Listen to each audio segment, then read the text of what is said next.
Every fashion designer wants to create an illusion, create things that disturb, fascinate people. Clothes are really beautiful to work with, but there's also reality outside. Some people don't want to hear it. It's all lovey-dovey and everything's fine in the world all the time. And I tell it the way it is.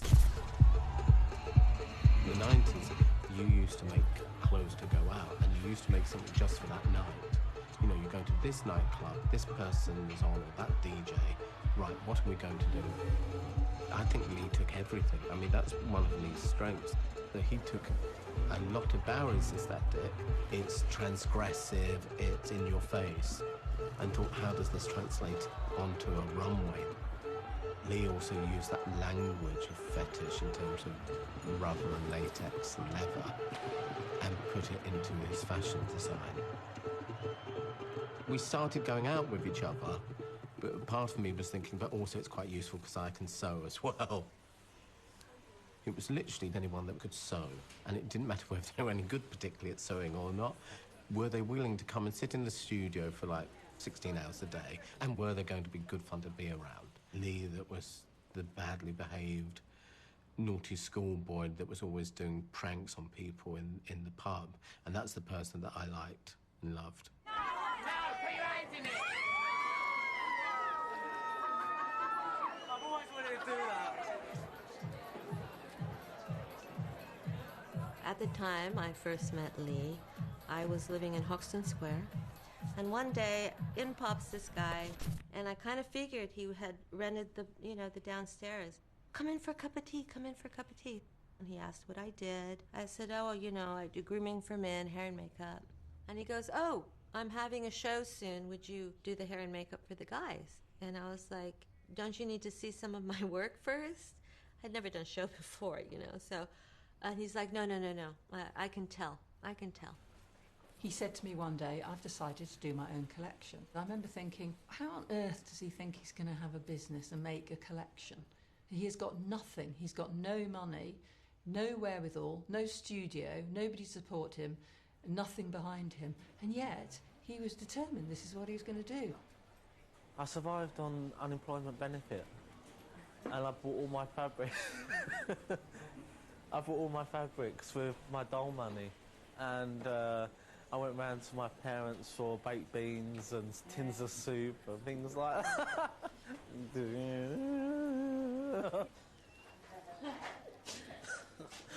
This is my pooch.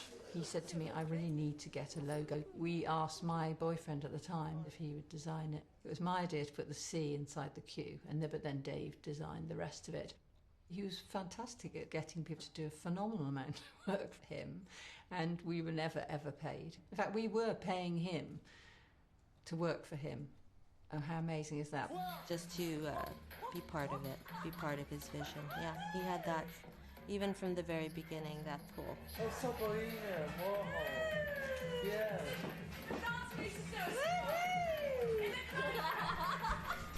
Isabella was very keen to call him Alexander just because she thought it sounded better as a designer. It sounded grander and more romantic. Izzy got criticised for trying to make him posh. So what? Good for Izzy. She was trying to make him successful. And she did. The Alexander McQueen is the brand. Huh? Why do you love her so much, Lee? She's the same as me. She doesn't care. She doesn't care what people think. At the end of the day, we're separate entities to everyone else, and we have our own personal view about things. It's when you fall in love with somebody and then you love it and you nurture it and you look after it like it's your garden. People garden, they cook, they do the same thing. My ingredients are clothes. She introduced him to everyone.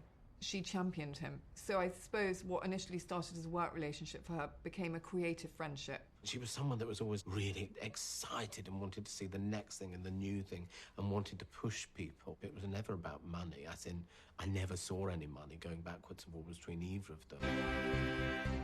I just remember the laughter, the exciting creativity of the mid-90s and the adventure they were on as Rocket, those shots on the moon. I'm sure you're a hungry. The early days, the very happy days, just short times, but they were beautiful and they were funny. And Izzy didn't have children, so she threw her maternal love to her protege. I look forward to seeing Alexander because he made me laugh so much. Izzy McQueen had a very dirty sense of humour. McQueen described Izzy as a cross between Lucrezia Borgia and a Billingsgate fishwife. Izzy had a very vulgar humour. I always found the cocks and the cunts slightly... I wasn't really into their earthy humour, but however rude McQueen got, Izzy was even worse. So they loved to play off each other like that, be outrageous. I know Alexander loves birds, so I've got this bird hat on designed by Philip, because we're going to go out to do some falconry tomorrow, because Alexander's got a very, he's passionate about birds. We're going to go and fly some falcons tomorrow afternoon.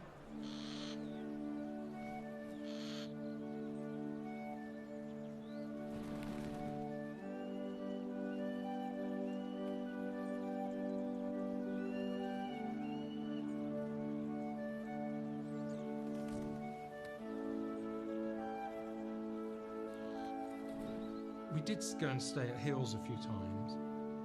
You'd end up diving into Izzy's dressing up box and we'd all be wearing sort of fantastical costumes for dinner and things like that. The world she inhabited was so far removed from the world that any of us had come from. There was a sort of unreality to it. Whenever we went to that house, you felt so at home. And I think Lee felt very at home there. They had this big sister, fun person to be with, who's outrageous. With Izzy, be as different as you can and keep going. The more different, the more I love it. I really don't like the norm. I don't think it's, you don't move forward. Seriously, you just don't move forward if you play safe. You really do piss a lot of people off.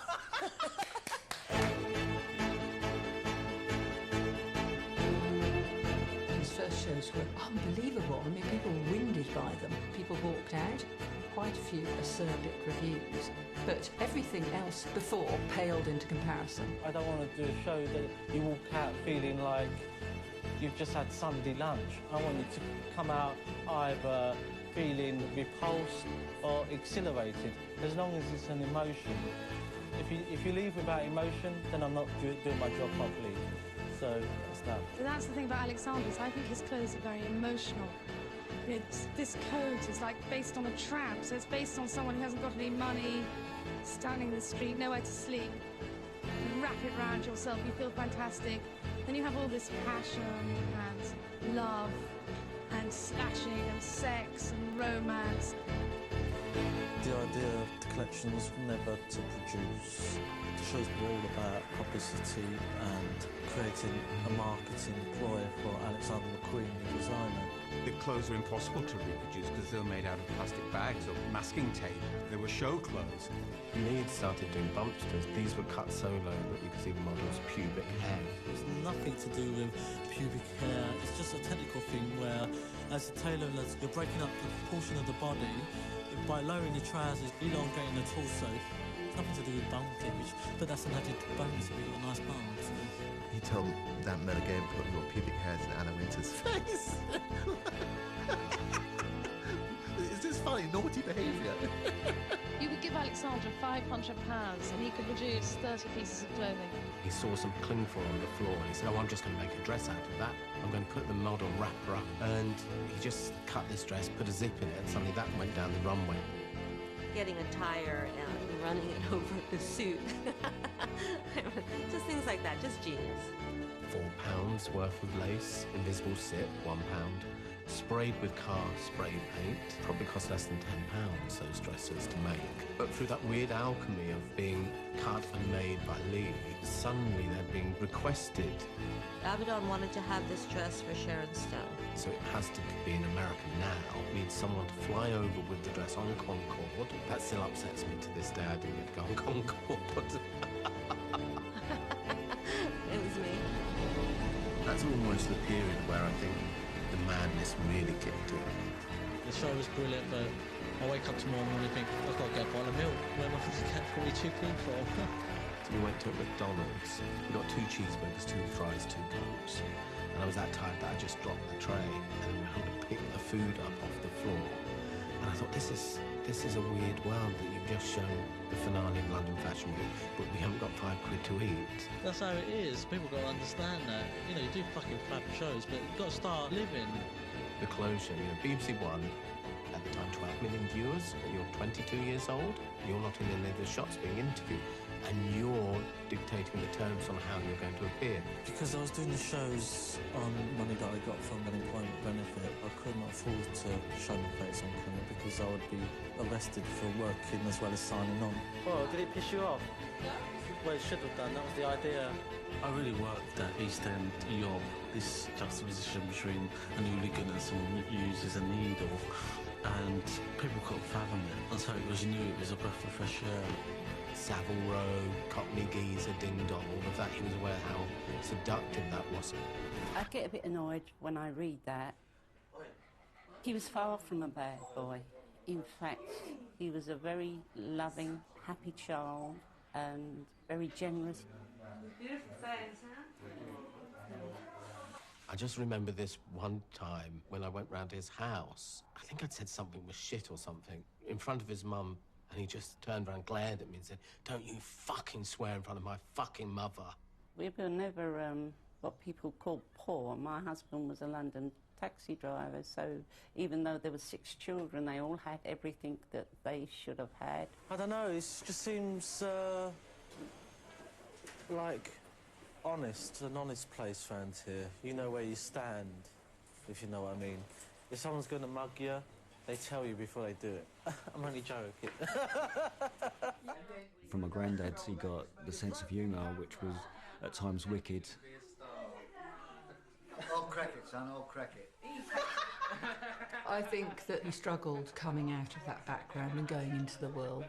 Well, that was the choice I made to come out to my father. I mean, I told all my brothers and sisters and aunts, but my father was a London taxi driver. He would come home at night and say, "God, I nearly ran over a bloody queer last night in Sorrow." And I'd have to deal with this. My dad could be a bit cutting sometimes, but he was joking. And if you didn't know him, you'd probably take that the wrong way. Lee's father saying, "Sell your clothes in Brick Lane," and never quite understanding what Lee was doing. My dad wanted me to be some sort of mechanic or something, but it never worked out that way. From my nan, he got that storytelling, that dark romance of the Victorian times. I think that really lent itself to his visions of the stories that he wanted to tell. That's all right, Baba. It's not that smell. He makes it smell. Oh, my brother, come here. And then if you don't smell that, you're smelling. You broke the camera. She was very strong and powerful, and quite a lot was unsaid, but my God, you realise there was a really strong bond between them. She made him feel like he could do anything. I always encourage them to read and have lots of books, because I myself love history and things like that. That's one about the Highland clan. She was looking to the genealogy of the McQueen family and aimed at proving that the McQueens came from the Queens of the Isle of Skye. It opened up his world. You know, he was born in Stratford, but he knew there was this other life for him which come from Scotland. She encouraged the sort of fantasy and excitement of those stories, and Lee went with it. You have 4 types of Scotland people associate themselves with. The Vivian Westwood romantic Scotland sways the tartan silk. My ancestry is the Jacobites of Scotland. The war of the English and the Scottish, where the English raped loads of women, killed clans completely off. And it's like a form of genocide. It was then. And people don't realise this. I mean, take Bosnia. How many dead people have you seen? There's millions of dead people in Bosnia. It's just genocide in the end. And people have got to realise that it still goes on in the world today.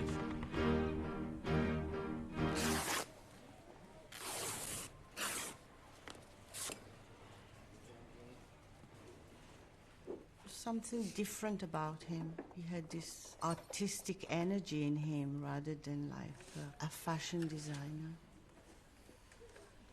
I rang his mother and said, "I want to work for your son." She gave me the address and I went one morning. And ever since, we were working every day on the Highland Rape collection, trying to get the pieces ready. There were times when he hadn't yet started working on the collection and it was due soon, and he would do one drawing after another, after another, after another, after another, and there was a collection in one evening. Very quick, very fluid. He was also very creative at night. His adrenaline was much more alive, and we usually used to put music. He would listen to the piano, and it became very important. The composer, Michael Nyman, became part of his team. I was just enjoying myself to watch him because he was sitting like an old lady, his needle and his thimble. You can feel like it's kind of a therapeutic work for him. He went into a sort of zone, and in fact I was, you say, his eyes went black because he suddenly was focusing on what he was doing and he almost couldn't hear anybody else. He could draft a jacket freehand just with a piece of chalk, so he wasn't using measurements. He could just, from his eye, read someone's body measurements and then be able to draw that out onto a bit of cloth. At heart, Lee was a romantic, and that romantic is because of that physical relationship to what you produce, which then comes back to that idea of craft in a way.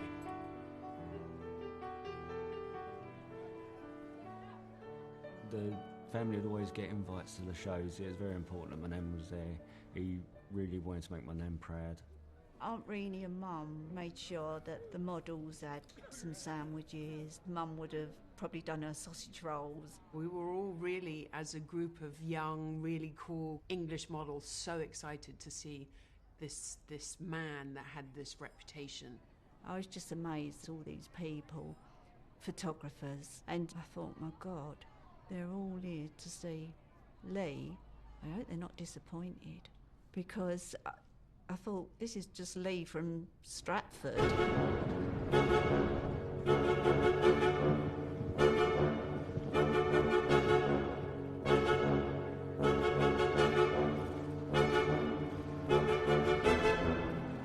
The darkness, the going to the depths and recesses of one's mind to come up with such things like Highland rape. I'm going to send down loads of girls like they've looked like they've just been raped. But then we were all looking like we'd come out of a hedge backwards, and I was going, is this the hair and makeup? They're not easy garments to look at. They do look like something from a crime scene.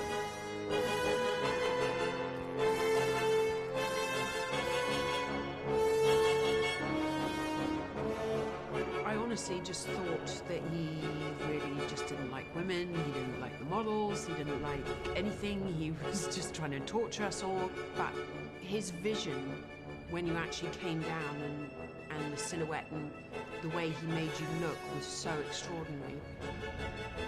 I don't think I really understood, because I was 15 at the time, exactly what was going on or the connotations of it. It wasn't until probably the next day that I read newspapers, and there was quite a backlash of the statement of the show. I mean, it was pretty intense. But he made every single headline, and that's what he wanted to do. And he sure got it. Judith Church, MP for Dagenham, thought there was no excuse for such a show. The very title of the show, Highland Rape, has been done to shock people. It's been done to attract publicity. It has succeeded, and that, in a way, is sad, because I think women want to look at fashion, but they don't want to see it in some way as portraying them as a victim. I'm not a misogynist, but the idea was saying to the public, a man takes from a woman, the woman's not giving it, and that's what rape is. My oldest sister was badly beaten up by her husband, and when you're 8 years old and you're seeing your sister strangled by her husband, who's now dead, thank God, you know, all you want to do is make women look stronger. You might not like the honesty he was presenting you with. You might find it distasteful, shocking, or aggressive, or misogynistic, but for him it was his truth. Those garments all tell you about Lee. They're almost like confessional.